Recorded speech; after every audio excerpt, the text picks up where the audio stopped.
Ini loh. IC itu kan contohnya modelnya seperti ini. Ini siapa ini? Marina. Mana Marina? Nah, seperti ini.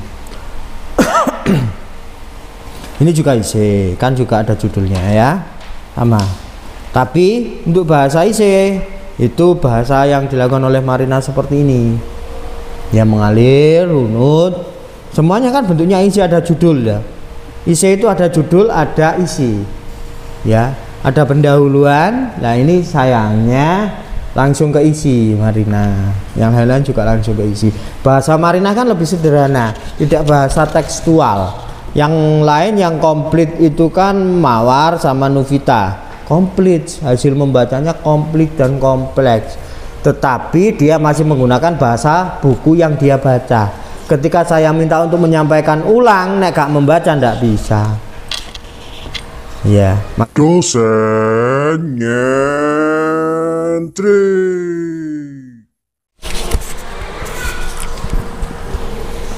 Untuk pertemuan yang ke-6 seperti yang sudah dikumpulkan kemarin, saya tidak menduga ternyata rajin ya, sudah disiapkan untuk yang karya sastra dalam pandangan semiotik struktural. Kalau yang sekarang semiotik. Nah, dari pandangan struktural itu seperti yang saya sampaikan di pertemuan sebelumnya, akan saya buatkan video terkait itu dan sudah saya masukkan di e-learning.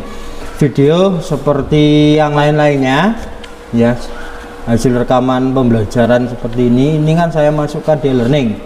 Sudah bisa akses e-learning toh? Sudah. Nah, itu untuk menyimak ulang barangkali lupa pembelajaran dari awal hingga hari ini, karena itu yang nanti akan dijadikan UTS minggu depan ya. Seperti yang saya sampaikan bahwa UTS itu membuat esai atau artikel yang berisi pembelajaran selama pertemuan pertama hingga pertemuan ke-7 ya, masih ingat ya.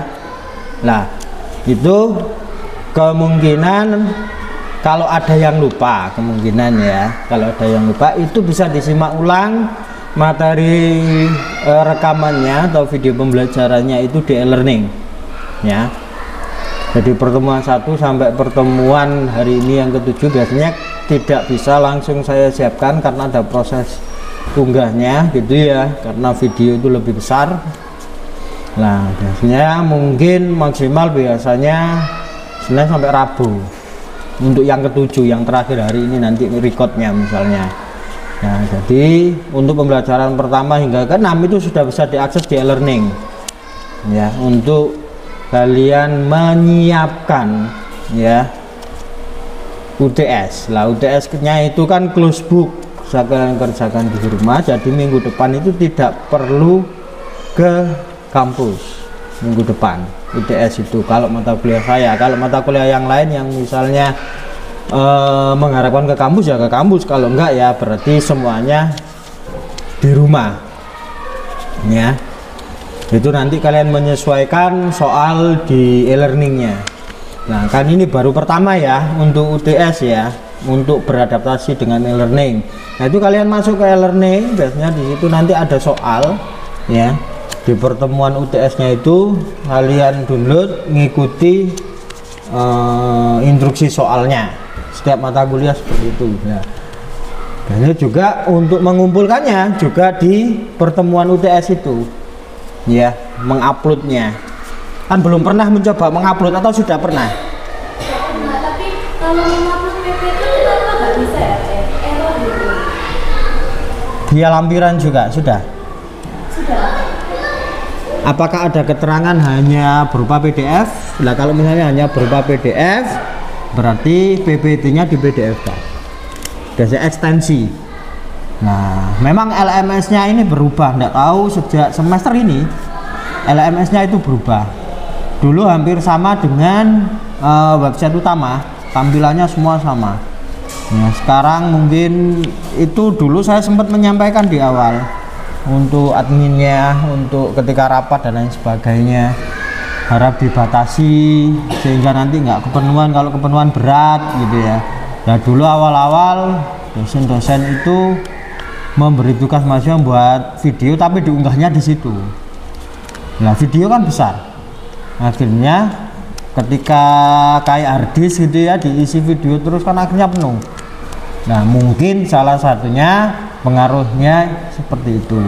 Nah, kalau saya dulu itu kan kalau misalnya ada tugas video, project video, buat video pembelajaran video atau membaca puisi dan lain sebagainya, saya minta mengupload di Google Drive atau di YouTube. Baru tautannya yang ditaruh di Word, di PDF kan diupload di situ, sehingga nggak berat. Nah, tapi saya cek yang lain-lain dan yang lain itu semua video diminta ngupload di situ, kan jadi berat. Karena berat itu mungkin akhirnya down dan berganti yang sekarang ini. Ya, karena memang sesuatu yang baru itu masih asing ya. Sesuatu yang baru itu kerap kali asing dan tidak siap. Nah, terlepas dari itu, kalau memang nggak ada masalah, kalau ada masalah silakan ditanyakan, karena itu terkait dengan UTS. UTS itu poinnya besar untuk mata kuliah, ya.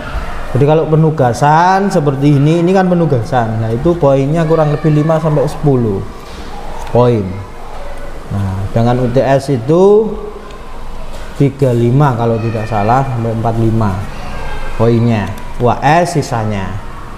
Jadi kalian masuk terus, kalau UTS dan UAS nggak ikut ya nggak lulus gitu ya. Tapi kalian inginnya karena UTS dan UAS yang besar saya ikut UTS dan UAS, nggak bisa. Syaratnya itu harus aktif, minimal absen itu 3 kali. Nah kan gitu, sehingga saling mendukung pertemuannya, tugasnya, keaktifannya.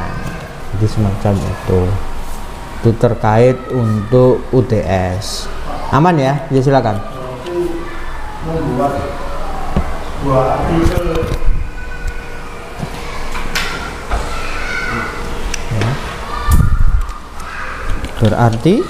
Berarti membuat sebuah artikel dari pertemuan pertama sampai ke-7 ini dirangkum menjadi satu. ya. Jadi gini ya, intinya itu kalian buat artikel. Di dalam artikel itu isinya pertemuan 1 sampai pertemuan 7. Waalaikumsalam. Bukan berarti kalau kalian ini kan kalian sudah membuat tulisan toh, laporan baca. Bukan berarti ini kalian mengumpulkan menjadi satu. Kalau kalian mengumpulkan menjadi satu, jadinya kan panjang. Iya kan? Nah, sedangkan di situ saya memberi soal maksimal kalau saya tidak salah ingat itu 1000 hingga 3000. Jadi sedikit. Jadi mungkin ini segini, ini mungkin 1, 2, 3. Ini mungkin antara 1500 kata sampai 2000 ini yang kalian kumpulkan ini. Nah, oke. Yang sama struktur kemarin, oke.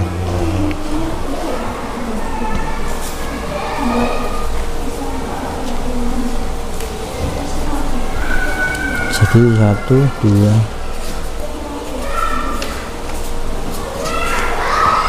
Oke. Pertanyaannya saya ulangi kembali, apakah nanti artikel itu isinya 1 sampai 7? Iya. Tetapi bukan berarti kalian bebas menggabungkan yang sudah kalian siapkan ini, yang kalian kumpulkan laporan baca ini menjadi satu, enggak. Ya. Kenapa? Kalau ini kalian gabungkan mungkin akan menjadi 16.000 kata. Bisa jadi, bisa lebih. Sedangkan soal yang saya buat untuk UTS itu maksimal kalau tidak salah ingat saya 1000 sampai 3000. Jadi sedikit, kurang lebih maksimal minimal 1 lembar sampai 3 lembar saja. Ya, bagaimana kalian merangkum pertemuan laporan baca kalian yang pertama hingga yang hari ini nanti.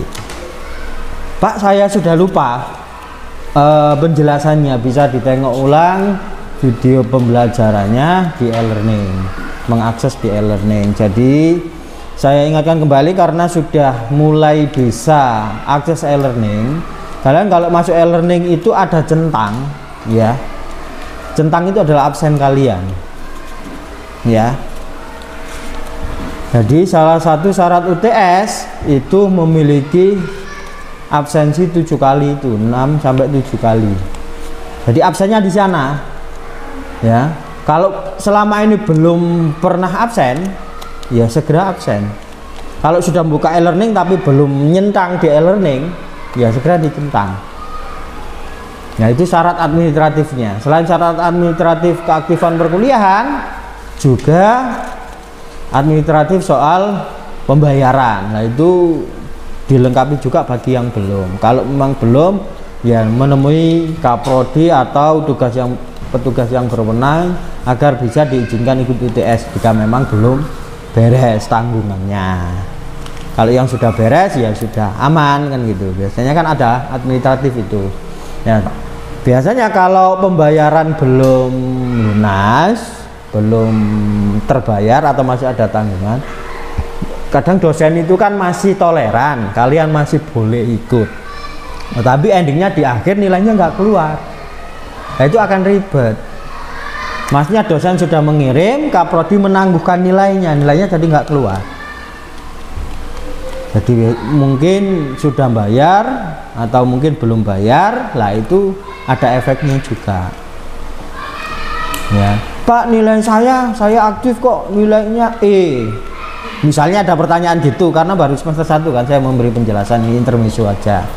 Ya, nah itu apakah sudah bayar apa belum? Oh belum, ya itu praduganya mendapat nilai E karena ditangguhkan memang, ya nggak dikeluarkan sebelum lunas pembayaran, biasanya begitu nilai yang E. Terus kalau ada nilai yang nggak keluar sedangkan sudah ikut UTS, ikut UAS, sudah rajin mengumpulkan tugas, lah itu ditanyakan kembali ke dosennya yang ngampu, ya. Pak, nilai saya kok ini, Bu, nilai saya kok ini, apakah ada yang bermasalah dengan UTS atau UAS atau tugas saya? Nah, jika memang ada masalah, apakah kiranya yang bisa saya lakukan agar dapat perbaikan nilai?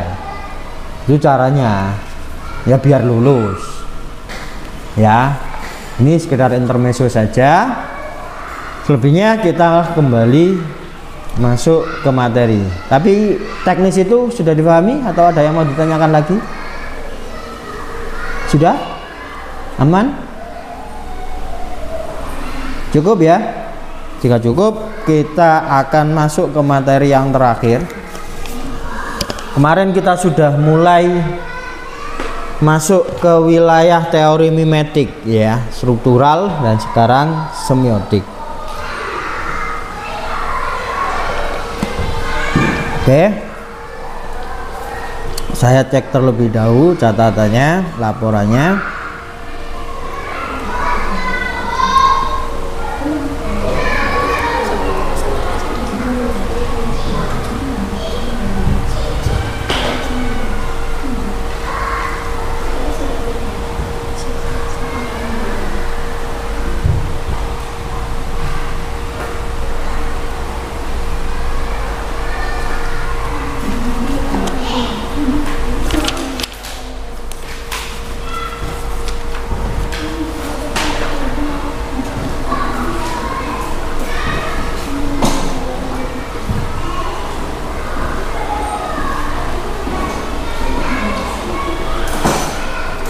Oke.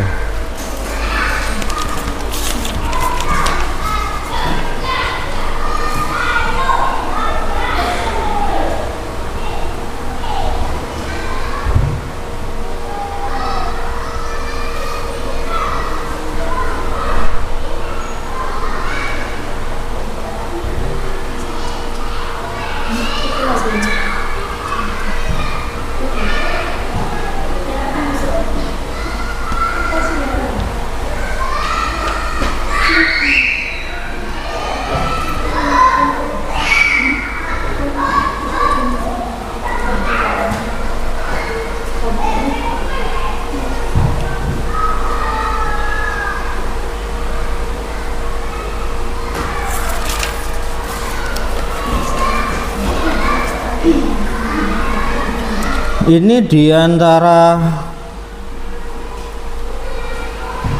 kan kemarin yang mungkin sudah akses Dinda ya. Selain Dinda ada yang sudah akses e-learning karena ada kaitannya nanti untuk materi hari ini.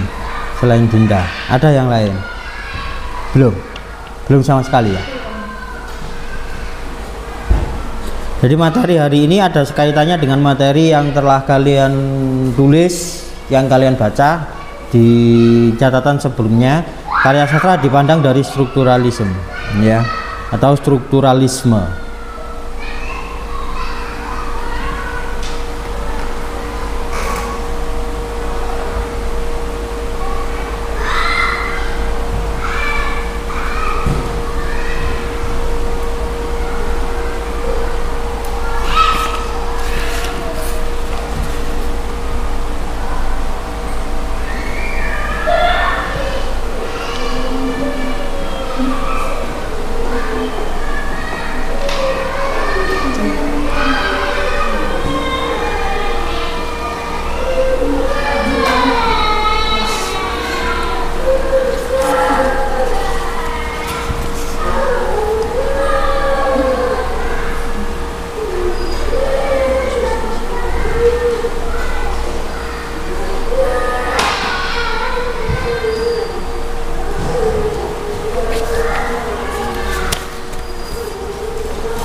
Seperti yang saya harapkan dan saya sampaikan di pertemuan sebelumnya, bagaimana laporan itu mengendap di pikirannya dan disampaikan ulang.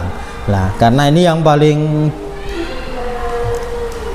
komplit ringkasannya ya, atau laporan bacanya dilakukan oleh Rahmawati Nuvitalia. Siapa Nuvitalia ini? Nah, ini paling konkret. Coba bagaimana bentuk penyerapan dari yang dibaca itu dan disampaikan dari pemahamannya. Silakan. Gimana?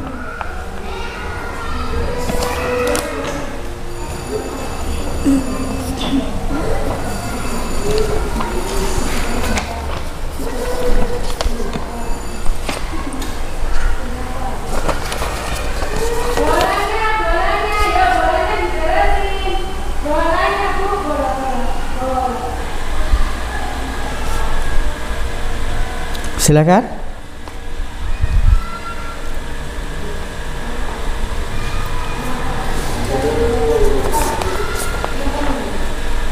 Ayo.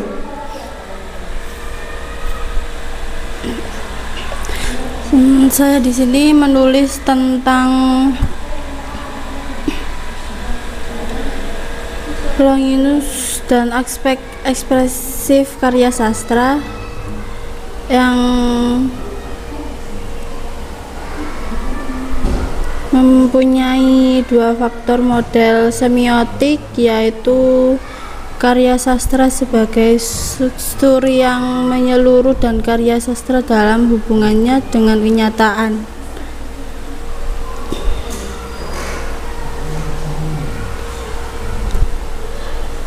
Sastra harus memberi manfaat dan nikmat yang merupakan syarat mutlak dan paling penting untuk menciptakan karya yang agung, tetapi gagasan itu seolah-olah tenggelam berabad-abad selamanya. Terus menurut Jauss, karya seni dianggap sebagai teknik kepandaian atau kemahiran yang memang tinggi, namun selalu harus ditempatkan alam menjadi teladan. Jauss menyebut 4 pokok perselisihan antara dua pandangan tersebut, yaitu dalam Confessiones Augustinus, manusia digambarkan sebagai hamba yang tak takluk. Yang kedua, Augustinus mempertentangkan Tuhan yang tak berubah tetapi yang mengubah segala sesuatu dalam alam semesta dengan riwayat manusia yang terpecah antara yang dahulu dan masa kini. Yang ketiga, Augustinus mempertentangkan Tuhan yang abadi yang tak terikat pada waktu yang tepat. Yang keempat, kata Augustinus, Tuhan yang maha tahu. Teori mimesis pada prinsipnya menganggap karya seni sebagai pencerminan penirauan atau pembayaran dialektis. Bahasa tidak hanya mengintegrasi berbagai bidang pengalaman sehari-hari menjadi keseluruhan yang berarti ke dalam kegiatan sehari-hari, jadi dapat dikatakan bukanlah kenyataan yang menentukan penafsiran kita terhadap kenyataan, tetapi penafsiranlah yang menentukan apakah dan bagaimanakah kenyataan yang dapat kita lihat dan pahami serta cara kita melihatnya.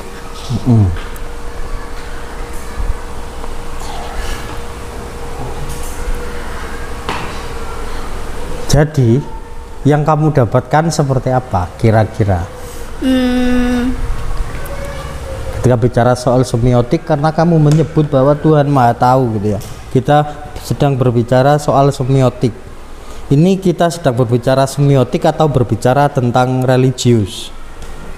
Ya, karena berbicara soal Tuhan, sifat Tuhan gitu kan yang disebut tadi. Ya. Seperti apa? Ya karena ahli-ahli atau teori-teori dulu itu yang diambil dari pemikir-pemikir barat, rata-rata mereka itu seorang filsuf. Tahu filsuf? Ada yang tahu filsuf? Tidak tahu? Filosofi itu yang diterapkan oleh filsuf. Ya. Filsafat. Filsafat itu keilmuannya. Filosofi itu menuju ke sifat, filsuf itu orangnya, ya. Jadi kayak gitu. Nah, ini tadi disebutkan ini pemikiran bahwa Tuhan Maha Tahu gitu ya. Kita sedang bicara soal semiotik. Apa hubungannya semiotik sama Tuhan gitu ya? Ini kenapa sejauh itu ketika mau berbicara sastra kok sampai sejauh itu berbicara soal ketuhanan, eksistensi gitu ya. Kira-kira semiotik itu berbicara soal apa sih kira-kira? Kira-kira iya Mawar? Sistem tanda. Sistem tanda. Nah terus yang dimaksudkan tadi Tuhan Maha Tahu seperti apa? Sistem yang seperti apa kalau bicara seperti itu? Saya rasa di tulisannya Mawar, rangkumannya Mawar juga hampir sama dengan yang dilakukan oleh Rahmawati. Kamu dipanggil siapa? Nufi. Nufi. Oke, yang dilakukan Nufi. Tuhan Maha Tahu sama sistem tanda. Apa? Apakah ada korelasinya atau tidak? Kurang tahu.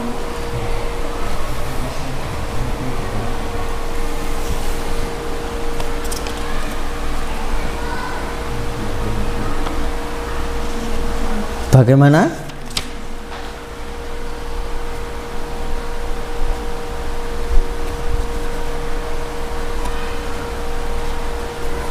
Bagaimana? Menurut Mawar sajalah, menurut Mawar bagaimana sistem tanda tadi, karena sudah menyebut sistem tanda. Silakan.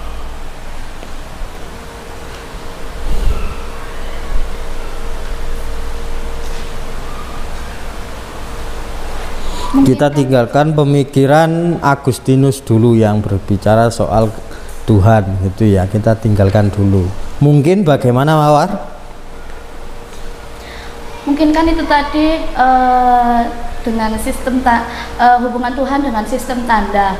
Tuhan ini memberikan sebuah tanda-tanda kayak kepada hambanya agar mereka dapat mendengar atau dan mengikuti kehendaknya, atau biasanya itu apa ini namanya, kalau mungkin ada kayak sebuah bencana itu kan Tuhan sudah memberi tanda-tanda gitu, mungkin seperti itu. Gitu ya pemahaman saya. Jadi itu masuk ke sistem tanda ya, apa yang disebutkan oleh Mawar tadi. Kalau ada musibah, Tuhan sebenarnya sudah memberi tanda. Berarti Agustinus ketika bicara soal ketuhanan di dalam konsep semiotiknya ya, itu berarti dia seorang yang religius gitu ya. Iya. Ngomong semiotik kok tiba-tiba bicara soal ketuhanan. Oke, kita berbicara epistemologi dulu, secara keilmuan. Bagaimana sih runutan keilmuan itu, ya, biar nanti kita bisa tahu duduk perkaranya.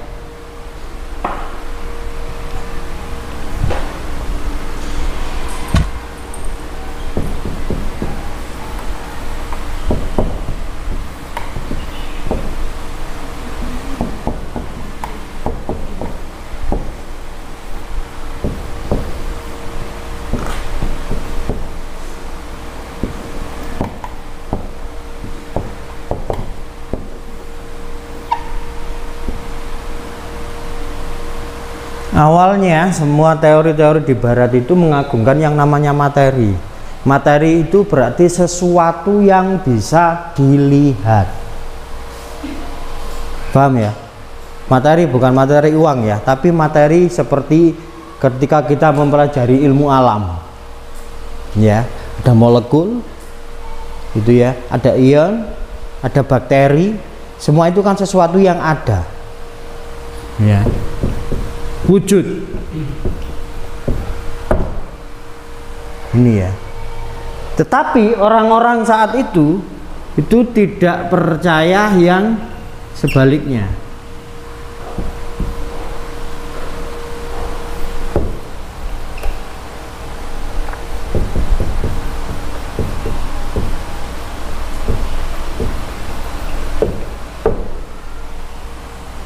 Ya, mereka tidak percaya dengan sesuatu yang tidak berwujud.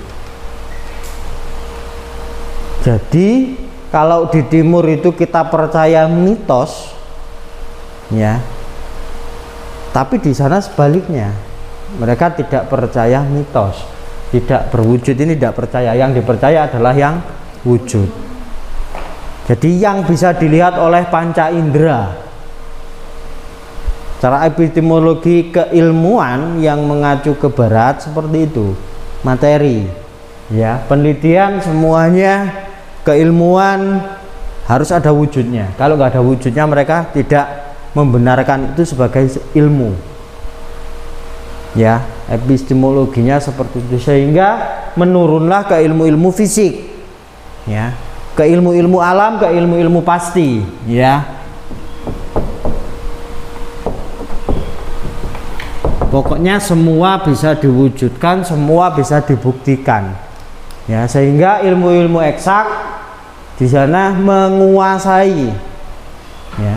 Karena berdasarkan dari sini hingga ke sini, filsuf-filsuf rata-rata adalah orang-orang berbidang ilmu alam.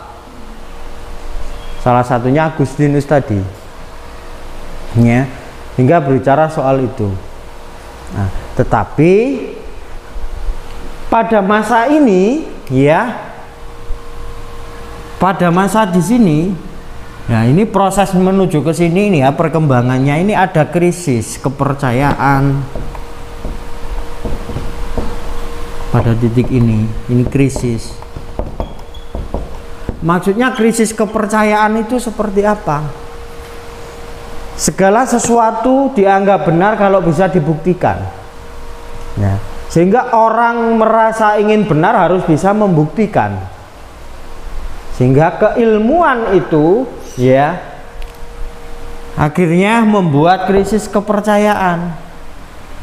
Karena apa? Semua kepentingan manusia, ya,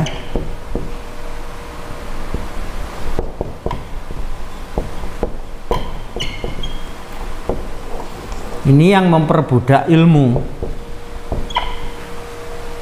Jadi kalau mereka ingin menang harus bisa membuktikan dengan riset, dengan sesuatu yang bisa dipercayai oleh masyarakat. Nah, karena seperti itu orang membunuh dianggap benar, orang mencuri dianggap benar, orang apa dan lain sebagainya. Yang penting bisa membuktikan kalau itu benar. Akhirnya ini krisis kepercayaan. Nah, atau disebut sebagai Renaissance. Masa pencerahan itu akhirnya muncul Renaissance. Ya. Masa-masa ini, ya, baru akhirnya menuju ke sini psikis. Ini karena psikis ini ilmu-ilmu religi yang digunakan, mulai penelitian-penelitian tentang agama itu muncul. Ya, yang kali pertama ya memang penelitian tentang seperti yang ditulis Domingas di laporannya tentang Kristus. Ya, orang-orang Nasrani yang menulis. Ya, sampai akhirnya berambat ke semua agama berbicara soal itu. Ya. Jadi apapun bidangnya akhirnya dikombinasikan dengan agama. Ya, karena krisis kepercayaan tadi. Ada masa pencerahan bahwa agama dianggap sebagai sesuatu yang mencerahkan. Pada titik di sini. Ya, itu secara epistemologisnya. Lah kalau baru runutan dari sini, dari secara fisik itu harus bisa semua dibuktikan. Ya, makanya Jonas seperti yang saya sebutkan di awal-awal perkuliahan. Siapa Jonas? Masih ingat? Tuh Bapak, pertemuan pertama sudah lama, berapa? 7 minggu yang lalu. Nah, itu karena tidak difrekuensikan, tidak diperas dan difahami di otaknya. Lupa kan? Ya, Jonas itu ahli matematik. Rumus matematikanya digunakan untuk memecahkan kasus pembunuhan. Mulai ingat? Ya. Jadi pembunuhan itu dihitung pakai rumusnya dia. Akhirnya pembunuhnya ketemu dengan rumusnya Jonas tadi. Nah, ini loh yang dimaksudkan bahwa segala sesuatu dianggap benar itu kalau bisa dibuktikan secara ilmu. Nah, Jonas ini tipikal seorang yang kuat secara kepercayaan, secara psikis, secara religi, sehingga teorinya dia bisa mengungkap pembunuhan, bukan digunakan untuk membunuh. Ya, nah pada titik ini semua ahli-ahli itu ya membenarkan dirinya dengan ilmu-ilmu.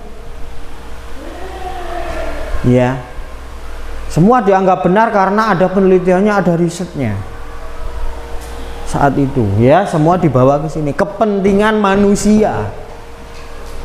Kalau saat ini kan juga ada toh, kalau saat ini ya orang-orang yang berilmu, orang-orang yang paham, kefahamannya, ilmunya digunakan untuk dirinya sendiri. Ya.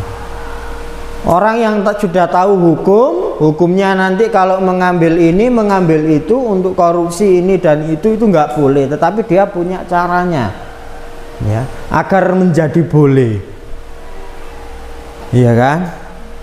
Orang yang paham agama, ya, tahu hukumnya kalau melakukan ini, melakukan itu, melakukan ini, ya, dalil-dalilnya digunakan untuk membenarkan hawa nafsunya, kan banyak, iya kan? Sampai saat ini masih ada, sampai saat ini. Nah, itu tidak hanya berlaku di saat ini, itu sudah beratus-ratus tahun yang lalu sudah seperti ini.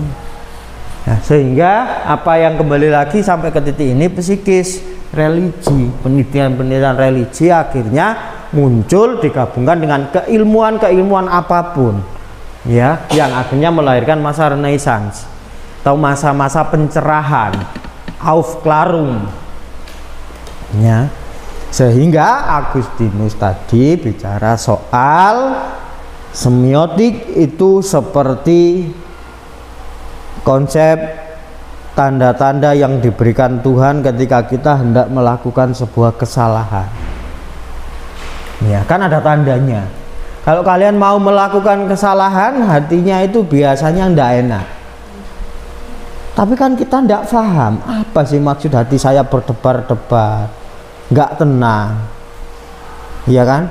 Kadang kalau kita mau mencuri, kita mau apa yang pada kepercayaan kita itu salah, tapi kita dalam kondisi kepepet, ya kita mau melakukan itu agar kebutuhan kepepetannya ini tadi terpenuhi. Kadang kalau itu baru pertama, itu kan sangat besar tandanya, kita merasakannya besar. mau saya curi, saya ambil, tapi ini nggak boleh.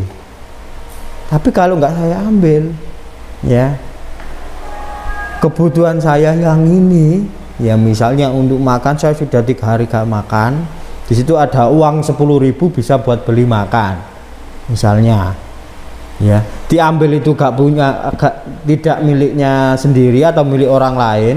Kalau tidak saya ambil, saya sudah 3 hari nggak makan. Kan dilematis seperti itu kan, tanda-tanda keresahan itu kan ada.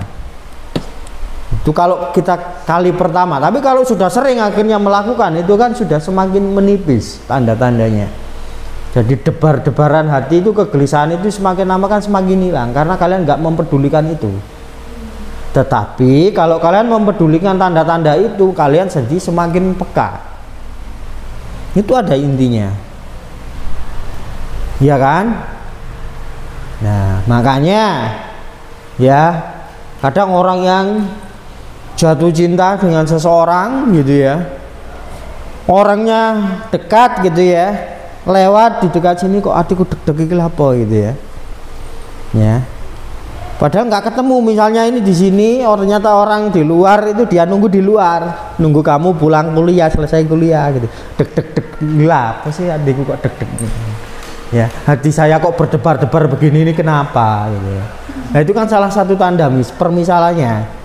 Yang jatuh cinta yang pernah merasakan kan guyang-guyu jelas ya. Oh iya, ternyata benar. Ya, itu ada tanda-tandanya. Apapun itu, ya. Mak, kalau kita nggak melatih, nggak mengasah itu, kita menjadi tidak peka. Jadi peka dan tidak peka itu bukan urusan soal laki-laki dan perempuan, tapi hatinya yang terasah. Hanya saja karena perempuan biasanya sering menggunakan hati daripada logika, ya, dikatakan stereotip bahwa perempuan itu lebih peka dari laki-laki. Ya, secara stereotip. Tetapi seorang laki-laki yang mengasah hatinya, mengasah kepekaannya, itu bisa lebih peka daripada perempuan. Dan ya soal seringnya berlatih saja, nggak ada hubungannya dengan gender. Perempuan sering berlatih juga akan menjadi lebih peka, gitu ya. Kan begitu. Cuma kadang kalau karena dia sudah menggunakan perasaan, ketika laki-laki menggunakan perasaan, laki-laki menggunakan perasaan, perempuan sudah sering kan menggunakan perasaan, hampir setiap aktivitasnya menggunakan perasaan. Perasaan yang diberikan oleh laki-laki kadang tidak terbaca oleh perempuan. Karena dia sudah sering, ini baru pertama, gitu kan. Nah, akhirnya pada titik jenuh kadang laki-laki itu wis bosen, dia nggak peka-peka, ngasih simbol-simbol nggak peka-peka. Itu namanya semiotik, ya, tanda, dikasih tanda, ya. Firman tiap pagi datang, setiap masuk tatapannya kepada si dia, ya, setiap masuk kelas. Kemudian sebelum duduk, sebelum masuk melangkahkan kaki pertama, Firman senyum sama dia. Cukup gitu aja terus. Hampir 7 semester gitu loh. Nggak melakukan apa-apa Firman. Cukup senyum gitu aja. Ya. Nah, itu kan sudah memberi simbol, ya. Sudah memberi tanda. Tetapi Firman tidak punya keberanian untuk mengungkapkannya. Misalnya, ini permisalan saja biar gampang. Ya. Tetapi ada juga yang karena sudah terlatih, ya, melihat tatapan itu dia selalu menunggu. Yang namanya perempuan kan nggak mau duluan jaim gitu ya. Ya, ditunggu-tunggu kapan sih kamu ngomong, sampai 7 semester kok nggak ngomong-ngomong. Tapi dia sudah peka, dia sudah paham. Gitu loh ya. Kadang sampai 7 semester sampai akhirnya lulus, ya. Setelah menikah dia dilamar, kemudian baru cerita sama temennya. Aku lo jatuh cinta sejak pandangan pertama sama Firman. Tapi Firman itu juga nggak mengungkapkan sesuatu sama aku piye. Aku sekarang patah hati. Nah, baru itu ngomong ya, sudah terlambat kayak gitu lah ya. Nah, misalnya ini permisalan saja, itu yang namanya semiotik, ya. Nah, konsepnya Agustinus kenapa dia berbicara soal ketuhanan? Ya karena dia punya perhatian tentang religius. Sehingga teorinya dia tentang semiotik berbicara soal ketuhanan untuk memberi faham soal tanda dan sistem tanda. Kalau orang fisika ya dicontohnya dengan fisika, dengan keilmuannya gitu loh. Paham ya? Kenapa Agustinus dan juga Aristoteles itu berbeda teorinya? Padahal sama-sama bicara soal tanda. Aristoteles malahan khusus di buku Puitikanya itu teorinya dia mengklaim bahwa teori Puitika saya itu khusus untuk puisi, nggak bisa untuk yang lain, nggak bisa untuk prosa, nggak bisa untuk drama, khusus untuk puisi. Nah, sampai segitunya di Aristoteles. Lah begitu ahli-ahli yang lain juga seperti itu. Ya. Nah, terus kalau berbicara soal penulis dalam model semiotik itu seperti apa? Kalau kemarin itu kan karya sastra dalam pandang strukturalisme. Ya, ini berkaitan ya. Kan dalam karya sastra itu tidak bisa lepas dari sini, ya.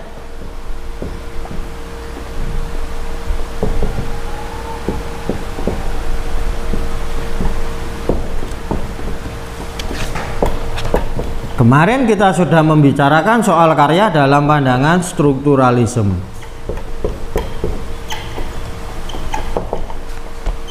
Sekarang penulis dari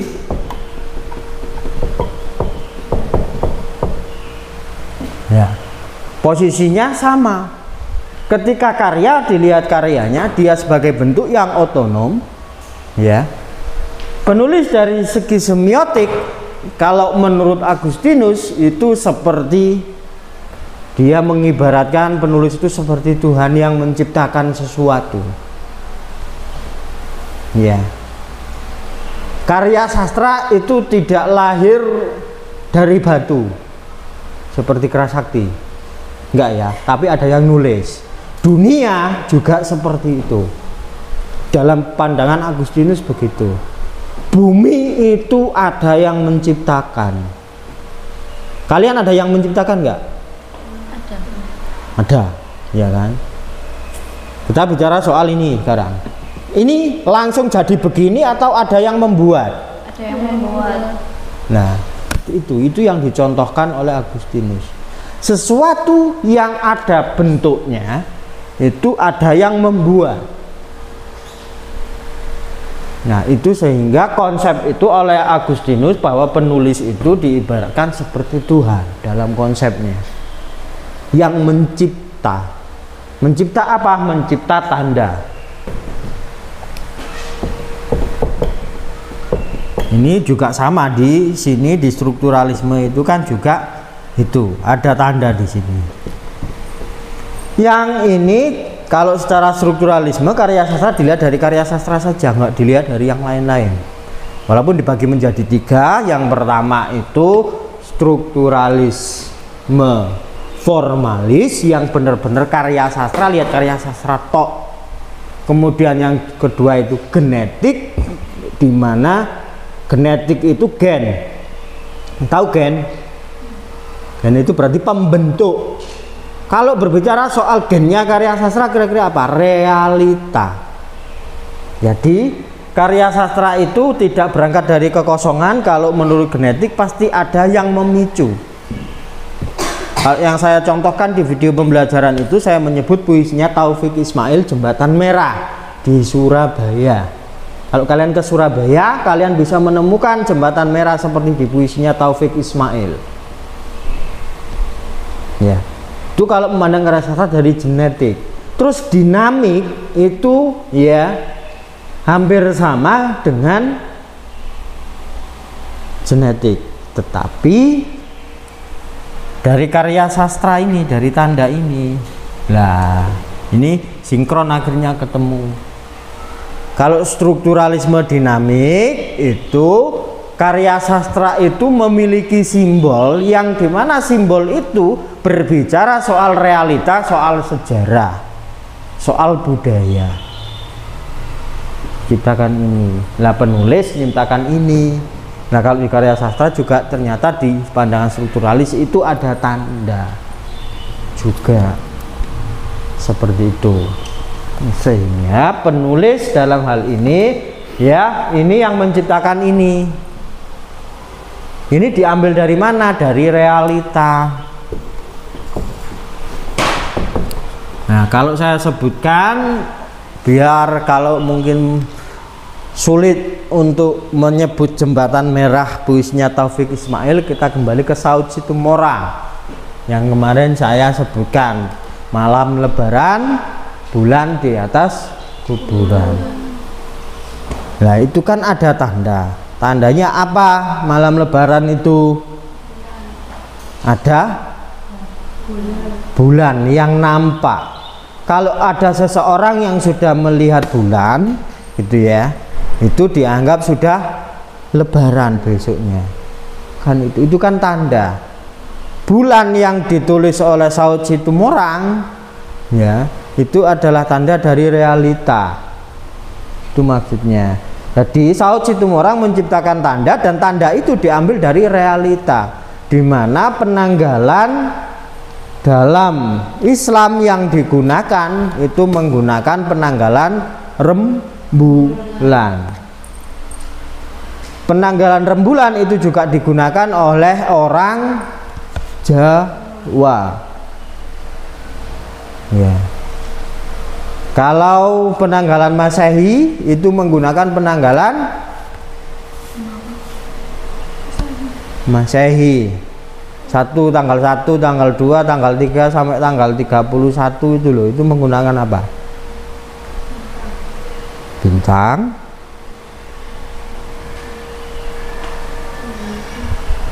matahari. Hingga jumlahnya kan lebih banyak matahari daripada rembulan. Ya. Tuh. Jadi menggunakan itu hitung-hitungannya. Nah, sehingga orang matematik ketika mau menganalisis ya hitung-hitungannya itu ada angka-angkanya itu yang dihitung oleh orang matematik. Ya disinkronkan. Jadi semua ilmu itu bisa nyambung satu menjadi satu. Nah karya sastra itu berisi banyak sekali ilmu. Mengapa? Karena karya sastra berbicara soal manusia. Manusia itu orang yang kompleks. Ya. Sehingga keilmuan itu semua masuk di sana, di karya sastra. Jadi seperti itu. Seperti yang saya sebutkan di pertemuan pertama soal semiotik traffic light, masih ingat? Itu adalah semiotik. Berarti semiotik ini gak dimaknai sempit ya Pak ya? Maksudnya seperti apa pertanyaannya? Kan saya cuma memaknai apa semiotik itu cuma ya udah tanda-tanda biasa gitu kayak di jalan-jalan gitu doang. Ternyata lebih luas dari itu. Ya, luas, bisa sangat-sangat luas. Intinya kehidupan itu kan penuh dengan tanda-tanda. Kalau mendung, tanda-tandanya mau hujan. Apakah mendung selalu hujan? Nah, kan ada tanda-tanda itu bahwa mendung kayaknya hujan, ya. Ternyata mendung juga nggak hujan. Kan gitu toh. Tanda itu bisa memunculkan sesuatu. Bagaimana cara kita menafsirinya? Jadi kalau kalian gampang baper ya seperti itu tadi. Ya anggap mendung itu akan hujan, padahal gak mesti mendung itu hujan. Jadi kalian jangan baperan kalau ada sesuatu. Makanya orang yang sering membaca puisi hidupnya tidak akan baperan. Karena dia suka memahami tanda-tanda itu loh maksudnya. Dia belajar itu melalui puisi. Ya. Tandanya pupil itu bergerak naik turun tandanya apa?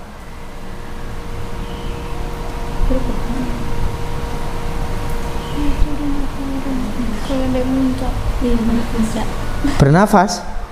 Pupil tahu pupil tak? Mata. Nah, itu kalau kita bicara semuanya itu adalah semiotik. Jadi seseorang yang ahli tanda itu bisa membaca banyak hal. Makanya orang yang suka membaca puisi, setelah membaca kemudian menemukan tanda-tanda di dalam kata-kata itu, ya terbiasa itu, terus diterapkan dalam kehidupan, dia bisa membaca sesuatu dari kehidupan. Makanya dulu sering sekali saya melihat membaca tanda itu dari misalnya Dinda tak baca, tanda yang ada di tubuh Dinda itu tak baca, kemudian saya sebutkan, oh iya, kok tahu sih bapakmu? Padahal saya tinggal membaca, itu sudah ada. Nah, akhirnya yang lain ingin ikut dibaca juga tanda-tanda itu, ingin diramalkan gitu katanya. Padahal ini saya tidak meramal, itu saya hanya membaca tandanya saja. Ya, kayak gitu. Seorang wanita yang sering dibaca tandanya, lambat laun hatinya meleleh, akhirnya jatuh cinta. Kan itu faktornya, biasanya kadang dibaca terus tandanya oleh seorang lelaki. Ya, akhirnya dia meleleh, pertahanan hatinya itu jebol, gitu loh, ambrol. Ya, padahal benteng itu diciptakan memang untuk itu. Makanya hati itu adalah sistem tanda yang selalu berubah-ubah. Hati. Apakah kamu bisa memahami hatimu? Sulit. Ya, sekarang misalnya, oh aku suka warna merah, tiba-tiba 20 tahun lagi kok saya suka warna biru ya. Kemudian misalnya untuk makanan, dulu sering sekali makan bakso ya, sampai akhirnya ketemu yang namanya soto, kok lebih enak soto ya, terus bikin kenyang gitu. Terus ketemu apa lagi, kesukaan itu berubah-ubah. Seperti cita-cita, ketika TK, cita-citamu apa? Kan ditanya gitu ya sama gurunya ya. Kemudian SD ditanya lagi, loh kok berubah, dulu katanya jadi dokter, kok sekarang jadi pramugari. Terus SMP berubah lagi. Apakah itu salah? Tidak. Makanya nek pacarmu wis gak sayang sama kamu, yo ojo disalahno, wong hati itu berubah-ubah kok. Ya. Yang salah itu adalah dirimu yang terlalu menuntut dia, kan gitu dong. Kalau kamu nggak tergantung pada sesuatu di luar diri, maka sakit hati itu semakin kecil. Tidak hanya soal kekasih ya ini. Dinda bergantung sama siapa namamu? Mita. Berharap setiap hari dijemput sama Mita untuk berangkat ke kampus. Ini baik-baik saja kan, semester 1.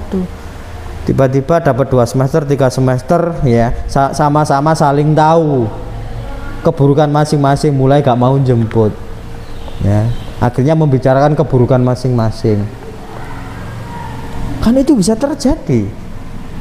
Kamu kecewa, Dinda kecewa, akhirnya nggak ada yang jemput berangkat ke kampus ya, karena Dinda berharap sesuatu di luar dirinya. Kalau kita berharap sesuatu di luar diri pasti kecewa, kan gitu toh, apapun itu. Makanya kalau orang yang nggak terlalu bergantung kepada sesuatu di luar dirinya, dia semakin kecil untuk kecewa dan patah semangat, patah hati. Nah, di situ titiknya, ya. Terus bagaimana Pak hubungan itu? Kan kita di dalam agama itu disebutkan harus menjadi makhluk sosial, ada ibadah sosial. Membantu teman, menolong tetangga, dan banyak hal. Itu bagaimana? Ya sebagai bentuk kita berbuat baik, mengeluarkan sesuatu dalam diri. Nah, yang baik itu kan memberi, bukan berharap. Yang membuat kecewa kan kamu berharap. Biasanya nek Idul Adha apa? Kurban ya. Ya. Berharap nanti dapat dum-duman daging dari masjid ini masjid sana, biasanya dapat 3, masjid sana dapat, ini dapat, ini dapat. Loh dilala kok nggak ada yang memberi, ngomel ngalor ngidul ngulon ngetan gitu ya. Kan itu banyak yang terjadi di sekitar kita gitu kan. Karena apa? Ya itu tadi, kita tidak memahami bahwa kita itu hatinya terus berubah-ubah. Ya, makanya jangan terlalu berharap di luar diri. Itu sudah ada tanda-tandanya. Kamu tandanya kalau begini akan menjadi begini. Itu sudah ada, tinggal kamu mau membaca apa tidak. Ya, kalau malam itu tidak tidur, pagi akan mengantuk. Kan gitu toh. Matanya lelah soalnya, butuh istirahat ya. Terus Pak, saya sudah tidur ikut pembelajaran tapi mata saya kok tiba-tiba ngantuk ya. Berarti ada tanda yang harus kamu selesaikan di dalam belajarmu. Apa? Langit gitu, itu harus difahami. Oh, ternyata kalau saya gini yang membuat saya ngantuk itu karena saya nggak paham, karena saya tidak mengerti apa yang disampaikan, sehingga otak saya bekerja lebih berat. Nek lebih berat akhirnya mengantuk. Iya, sama kalian makan sedikit sama makan banyak, sing ngantukan yang makan sedikit apa makan banyak? Karena kelebihan muatan kan. Bukan berarti makan itu tidak membawa ngantuk. Ya, kan makan itu energi toh, tapi kok kenapa jadi ngantuk? Karena kelebihan muatan. Iya. Mobil ya muatannya sedikit sama yang overload, kira-kira kenceng mana kalau diajak jalan? Yang sedikit. Yang sedikit. Kita suka berlebihan. Lah di situ loh banyak sekali tanda-tanda itu yang kita ajari, yang kita pelajari dari semiotik. Maka belajarlah memahami semiotik, memahami puisi agar kamu bisa memahami segala sesuatu yang ada di dalam hidup ini. Berawal dari puisi. Seperti itu. Kenapa puisi? Kenapa tidak prosa? Karena puisi itu lebih banyak tanda-tandanya daripada prosa. Gitu ya. Pak, prosa kan enak. Ya, karena manusia suka mendengar cerita. Kamu nek diceritani kan juga seneng. Gosip itu loh. Iya kan? Nek gosip itu ngantuk agak? Tidak. Enggak kan, semangat berapi-api gitu kan. Nah, sampai akhirnya kamu diberi cerita, akhirnya kamu juga ikut cerita juga kan. Oh iya, saya kemarin juga punya. Balik, memberi cerita balik. Orang itu suka bercerita dan mendengarkan cerita. Homo fabulan dan homo luden. Itu karakternya manusia. Ya. Tapi kalau diberi tanda kan nggak suka toh. Nah, prosa itu sama drama itu minim tanda. Makanya orang banyak suka, tapi puisi banyak tanda nggak suka. Ya. Kalau kalian dengan cowok atau cewek yang humoris itu kan lebih suka daripada yang diem aja kan. Tetapi orang yang suka banyak belajar, suka banyak apa, dia lebih suka yang misterius. Tapi kalau dia tidak punya sesuatu di dalam hidupnya yang berarti gitu ya, maka dia suka orang yang humoris. Itu berarti dia bermasalah di dalam dirinya. Yang suka humoris, yang suka cerita gitu ya, berarti dia tidak punya sesuatu di dalam dirinya untuk mewadahi simbol-simbol itu. Nanti kalau ada sesuatu dia cenderung langsung tantrum, sedih, karena dia terlalu suka cerita. Kan ada tuh orang yang tiba-tiba langsung ada sesuatu tragedi menangis gak berhenti-berhenti gitu ya, karena dia suka cerita. Diberi sedikit langsung menye-menye kalau yang sedih. Kalau yang bahagia misalnya tiba-tiba dikasih mobil sama pacarnya, bahagianya dari langit menuju langit gitu ya. Gak dari bumi tapi dari langit menuju langit, karena dia sudah bahagia dengan kekasihnya, diberi mobil semakin bahagia, semakin meninggi gitu ya. Tapi tiba-tiba ada sesuatu yang membuat dia membaca tanda-tanda yang berbeda. Kenapa sih kok saya diberi mobil? Dia mulai menemukan tanda satu-satu, dia mulai gelisah hidupnya.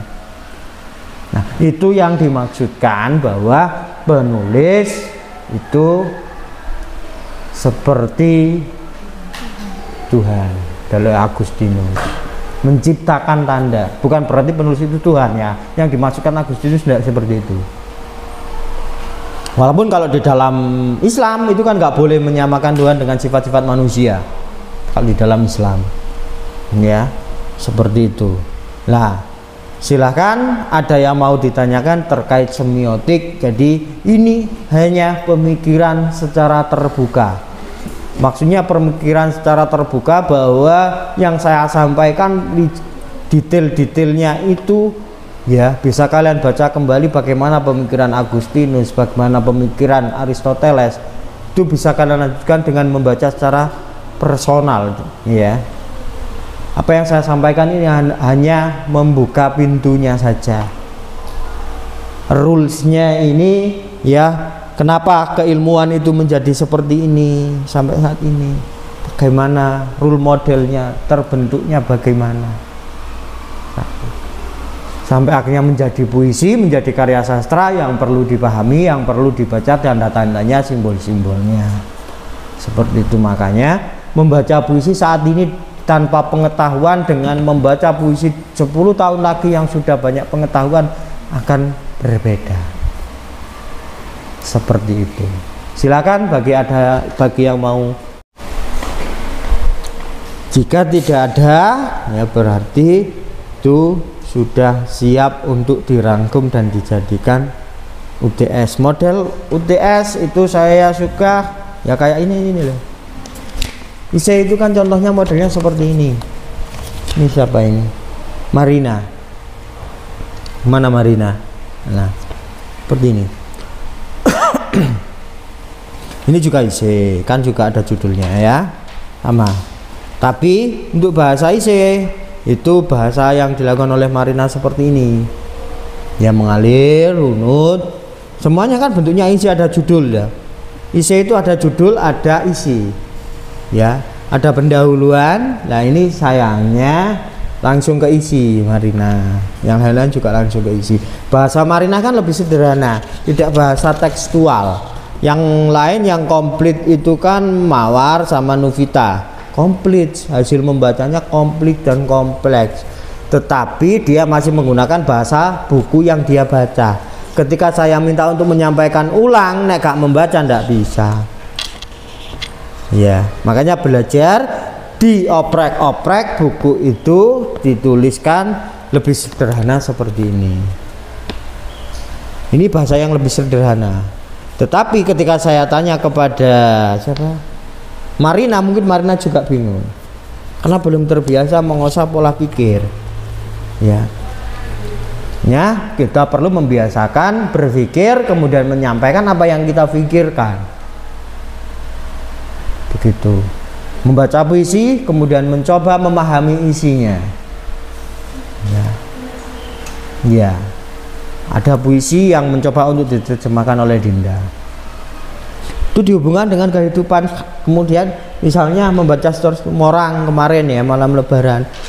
Coba saya duduk di kuburan malam lebaran, apakah saya melihat bulan atau yang lainnya atau yang lain? Bagaimana sih cara memahami kehidupan melalui puisi?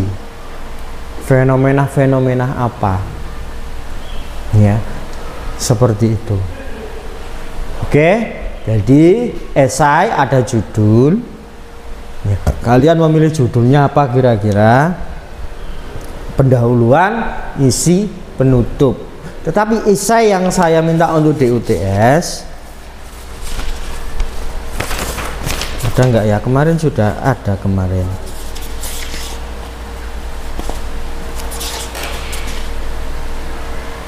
Oh, ini ada.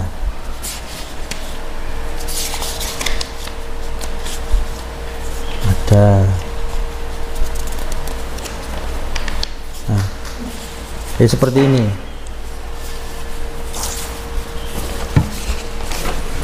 Loh, mana sih tadi?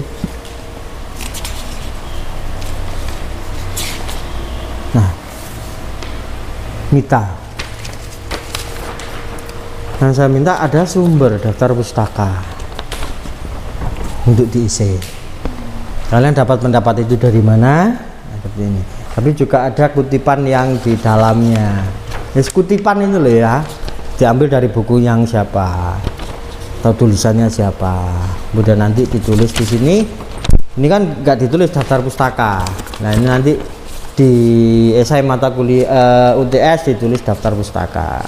Urut. Kalau yang atas misalnya ada 6 buku, ya yang paling atas berarti secara alfabetis A, B, C, D, E dan seterusnya. Itu ya. Jadi itu yang saya harapkan untuk isi. Kalian merangkum dari pertemuan pertama. Kalau pertemuan pertama belum ada materi yang disampaikan karena hanya kontrakuliah, berarti mulai pertemuan kedua, ketiga dan ke-7 sampai ke-7 seperti itu. Ada yang mau disampaikan? Itu bentuknya soft file terus ditaruh di e-learning. Iya, soft file diunggah di e-learning. Ada lagi? Deadline-nya di hari yang sama. Iya, ada jamnya. Nanti ada jamnya. Kalau kalian berarti saya jam 8 sampai jam 9. Munggahnya. Kalau ngerjakannya kan bisa kalian kerjakan setelah ini. Kalau yang close book semuanya mungkin baru bisa kalian kerjakan kan di hari kuliah tersebut yang close book. Misalnya ada pertanyaan yang harus kalian jawab. Tapi kalau open book itu biasanya sudah bisa dikerjakan jauh-jauh hari. Ya. Jadi kalau UTS saya bisa kalian kerjakan setelah ini, sudah mulai bisa dikerjakan. Hari Jumat tinggal ngupload. Ya, nanti insya Allah saya buka hari Senin itu sudah saya buka aksesnya.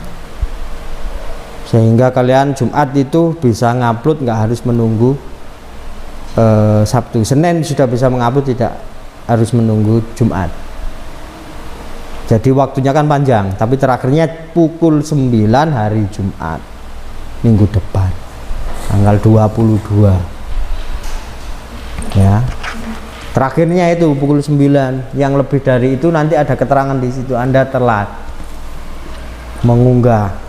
Ada catatan akhirnya. Ada lagi yang mau disampaikan, silakan. Finish. Jika cukup, maka itu dulu untuk pertemuan hari ini. Selamat belajar.